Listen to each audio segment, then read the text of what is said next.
Welcome to the Just Peachy Committee on Government Affairs of the Nevada State Assembly. Will the Secretary please call the roll? Assemblyman Carter. Present. Assemblyman DeLong. Present. Assemblyman De Silva. Here. Assemblywoman Duran. Assemblywoman Gonzalez. Assemblyman Gurr. Assemblyman Hibbets. Assemblyman Koenig. Assemblyman MacArthur.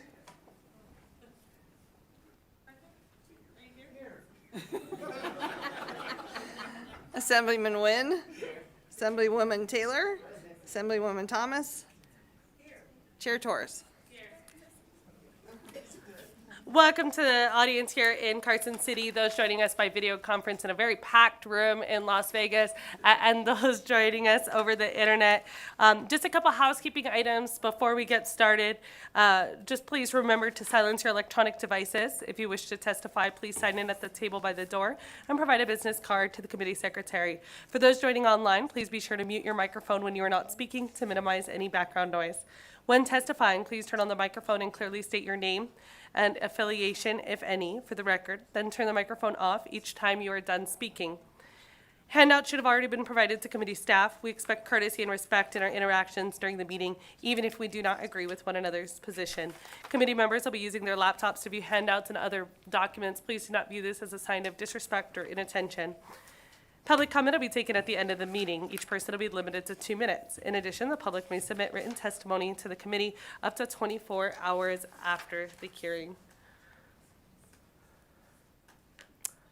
1 minute recess.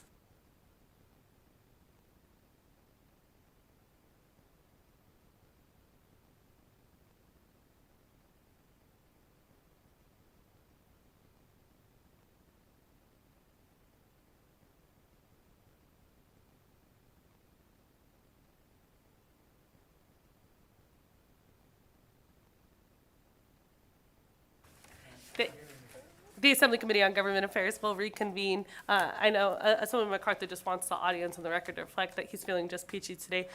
We will go ahead and begin today with our work session. Today we will conduct a work session to take action on measures the committee has heard in previous meetings. It is not customary for the committee to take testimony or otherwise rehear the bills during a work session. However, I may invite a witness to come forward for clarification or questions during our consideration of a measure. We have several bills on a work session today, and we are going to go ahead and start with AB 8. Thank you, Chair Torres. This is Jennifer Rudy, Committee Policy Analyst. As LCB staff, I don't advocate for or oppose legislation. I'm just going to walk you through the work session, starting with Assembly Bill 8. Assembly Bill 8 revises the membership of a Metropolitan Police Committee on Fiscal Affairs. The measure increases from 2 to 3 members, those members from a participating political subdivision that is a county, and changes the member selected by the committee from the general public to be a non-voting member, but that is the bill as introduced. And the attached amendment from Clark County actually adds a public member and makes both of those public members voting members. Thank you. Thank you, members. Any questions? At this time, I'll entertain a motion to amend and do pass. The motion from Assemblyman Wynn, and I have a second from Assemblywoman Gonzalez. Members, any discussion? Assemblyman De Silva.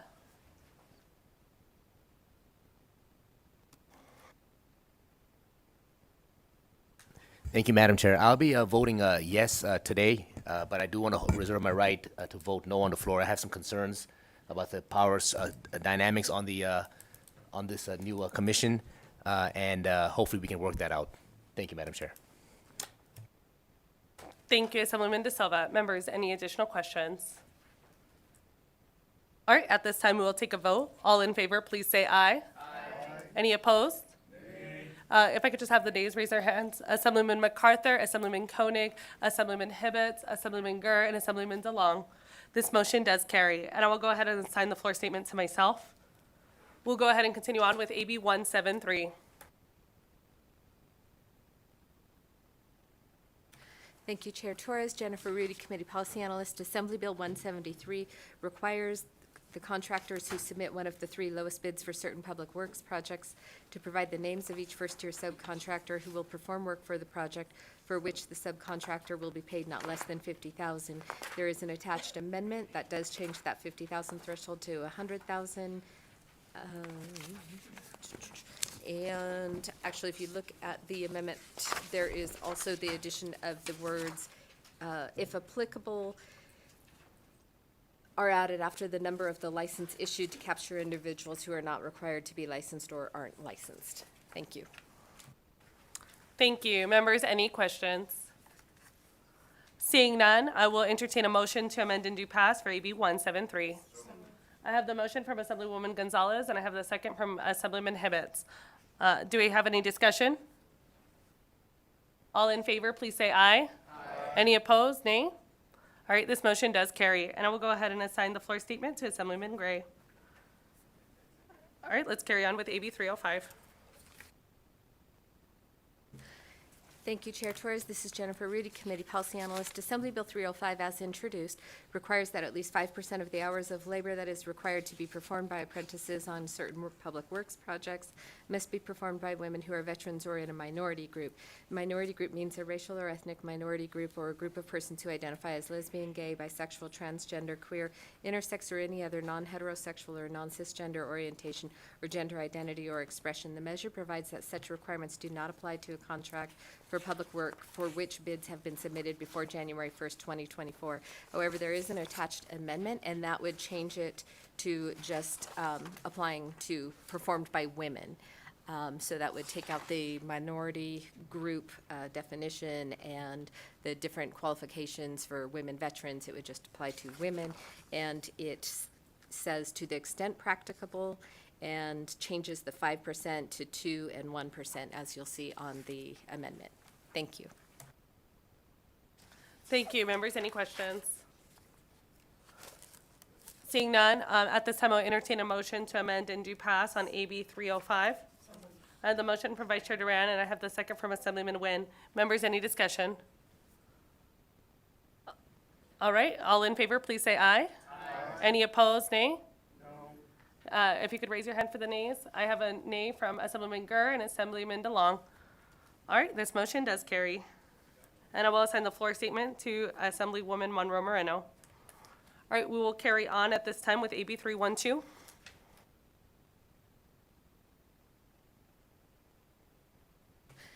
Thank you, Chair Torres. Jennifer Rudy, Committee Policy Analyst. Assembly Bill 312, as introduced, creates within the Office of Minority Health and Equity of the Department of Health and Human Services the Commission on Environmental Justice, which consists of 9 members who must be selected by the governor from a list of persons submitted by the office. There are various changes on the amendment submitted by the bill sponsor, and those include changing the name of the body created to the Environmental Justice Advisory Council, revising the makeup and duties of the council, removing sections related to regulatory authority, and defining environmental justice, fair treatment, and meaningful involvement. Thank you. Thank you. Members, any questions? At this time, I'll entertain a motion to amend and do pass AB 312. I have the motion from Assemblywoman Gonzalez. Do I have a second? Second. I have the second from Vice Chair Duran. And members, any discussion? I'll go ahead and take a moment of privilege to thank the sponsors for working with stakeholders on this amendment language. I know that we've taken out a lot of the regulatory language, which, from my understanding from the hearing, was really the main concern from opposition. I will note that I believe that the Las Vegas Chamber of Commerce had spoken with the sponsors of the legislation yesterday and said that they will have a meeting to discuss a possible amendment. My hope would that that any suggested language or suggested amendments are made in good faith, and that they're actively working with the sponsor to craft that amendment, and not just finding other ways that they're actually finding solutions to coming together on this piece of legislation so that we can reach common ground. Members, any additional discussion? Seeing none, we will go ahead and go to the vote. All in favor, please say aye. Aye. Any opposed, nay? Can I have those in opposition raise their hand? Assemblyman MacArthur, Assemblyman Koenig, Assemblyman Hibbets, Assemblyman Gurr, and Assemblyman DeLong. And I will assign the floor statement to Assemblywoman Peters. At this time, we will go ahead and move on to AB 333. Thank you, Chair Torres. This is Jennifer Rudy, Committee Policy Analyst. Assembly Bill 333 requires as introduced, each housing authority in the state to contact a person who is 60 years of age or older and has lived in any public housing or housing project that is operated or managed by the housing authority to offer to perform an inspection of the dwelling unit at least every 5 years. If the resident wants the inspection performed, the housing authority must conduct such inspection on a day and time that is convenient for the tenant. The bill further requires such an inspection to be conducted to determine whether the dwelling unit of the person is in a decent, safe, and sanitary condition, including without limitation that the fixtures, appliances, and plumbing are in good working order, and the housing authority to ensure that all necessary repairs are made as soon as is practicable after the inspection to ensure that the dwelling unit is in a decent, safe, and sanitary condition. There was an attached amendment submitted by Mendy Elliott on behalf of the 3 housing authorities to amend Section 1 by requiring each housing authority to conduct an inspection of certain public housing units and ensure that needed or appropriate repairs are completed. The housing authority is further required to obtain the tenant's signature either electronically or in writing that the inspection was conducted. And finally, the amendment deletes in subsection 1B2 of Nevada Revised Statutes which defines local government, related to the right or to levy or receive money from ad valorem or other taxes or any mandatory assessments. Thank you. That was a handful of a bill and of an amendment, although I do believe the bill was rather short. Members, at this time, are there any questions? Councilwoman Hibbets. Thank you, Chair. There was another amendment that was submitted with this. Is that no longer being considered?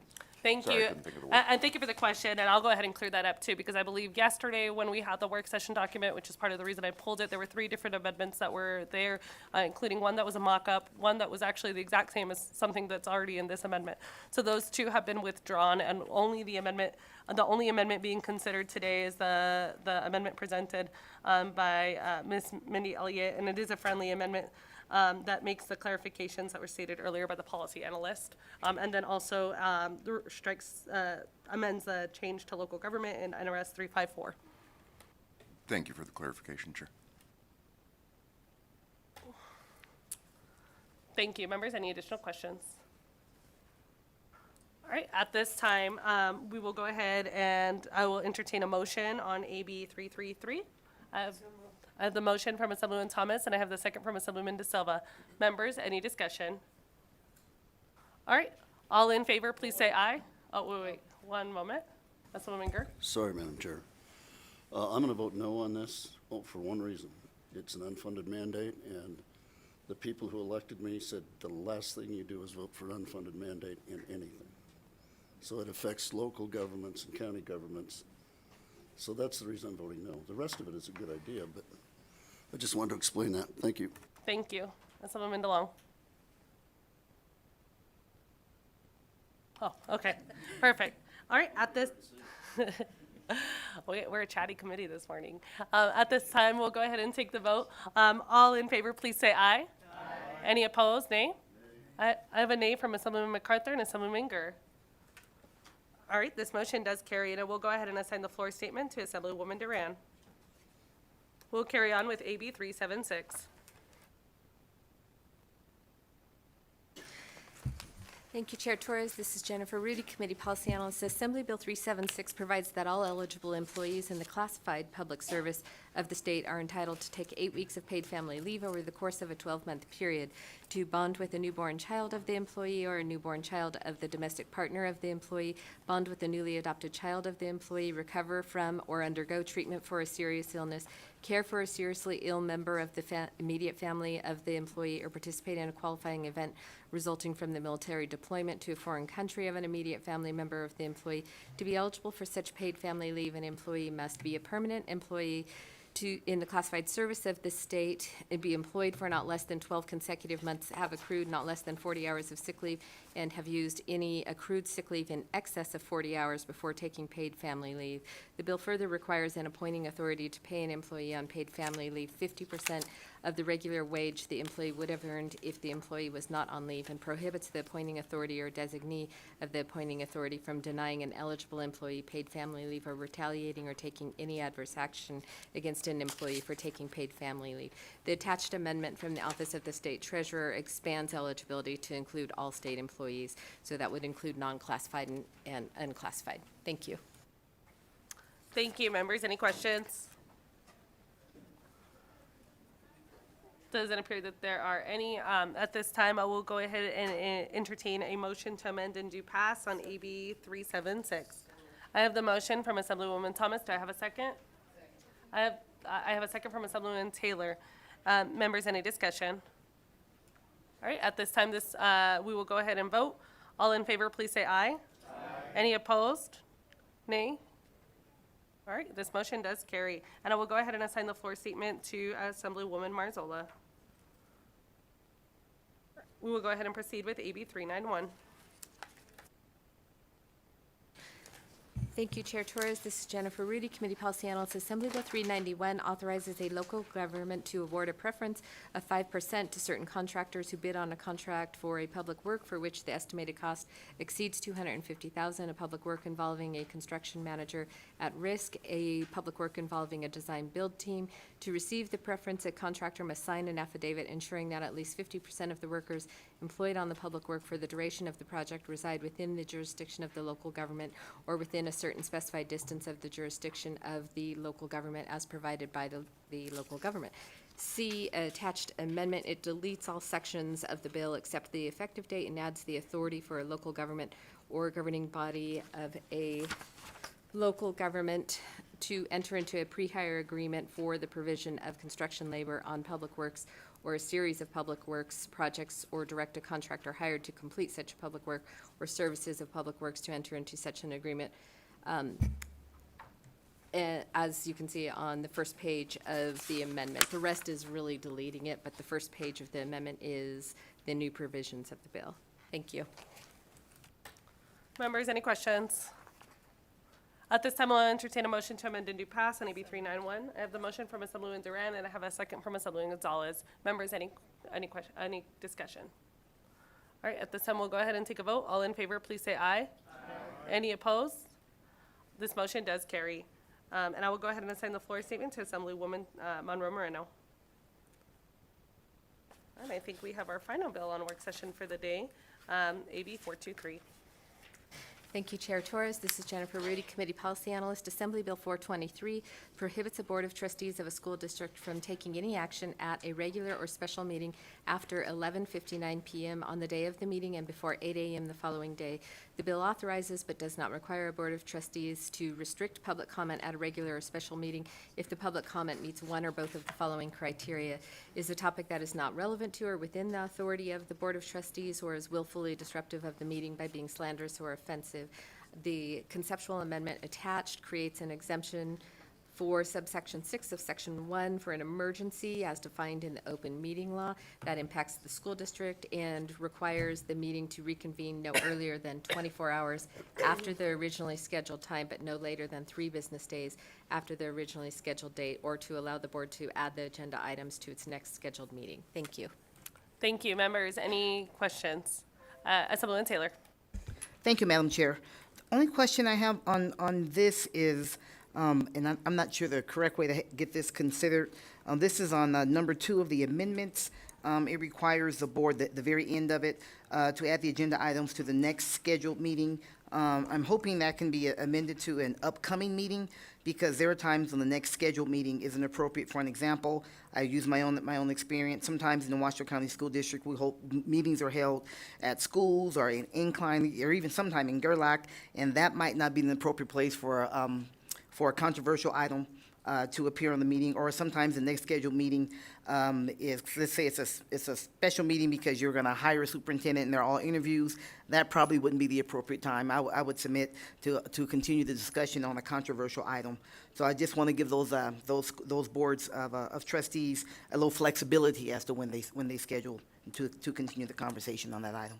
Thank you, Assemblywoman Taylor. And so then my understanding of that suggestion would be for us to just strike in the amended language here, number 2, on our work session document, just removing the word next scheduled and replacing it with upcoming. Yes. And I think that would make sense. Members, is there any additional questions or discussion on specifically that question? It doesn't appear there are any. So at this time, I'll entertain a motion to amend and do pass on AB 423, including the amendments that are presented in the document, with the suggested change from Assemblywoman Taylor. I have the motion from Assemblywoman Taylor, and I have the second. I'm going to take from Assemblyman Gurr. Is there any discussion? All right, at this time, we will go ahead and take a vote. All in favor, please say aye. Aye. Any opposed, nay? This motion does carry. And this does conclude our works. Oh, I'll assign the floor statement to myself for that one. I stole it. All right, at this time, that does conclude our work session for today. We will go ahead and move on to public comment. Anybody wishing to testify in public comment is invited to speak for up to 2 minutes on topics that are pertaining to the committee. Do I have anyone here in Carson City? I don't see anyone here in Carson City. Is there anyone in Las Vegas? I guess Las Vegas is doing just peachy. It doesn't seem that they have anything else to add today. BPS, is there anyone on the line wishing to testify in public comment?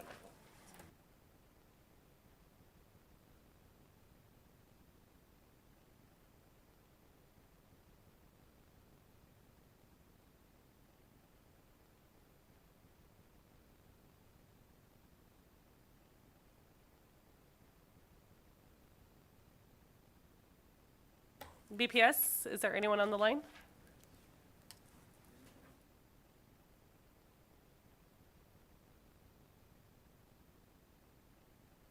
Chair, the line is open and working, but there are no callers at this time. Thank you. At this time, is there any additional discussion from committee members? No, I will give a MacArthur minute though, since Assemblyman MacArthur is here. So last session, we used to take juice shots today, but apparently they're not aging well with Assemblyman MacArthur because he was not able to take our juice shot this morning. He had a sip as that it was just too spicy, so might not be doing another juice shot for a while. Members, just a couple reminders. We will have an agenda posted that'll be at the call of the chair. I'm not, at this time, it is not the intent of this committee to meet, but there is a possibility on deadline day that we will.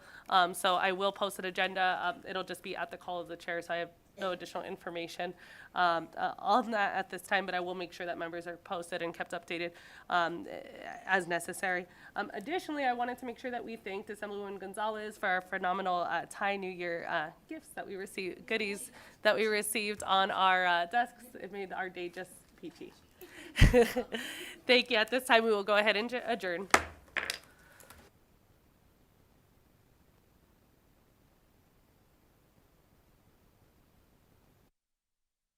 Committee members, please leave your binders.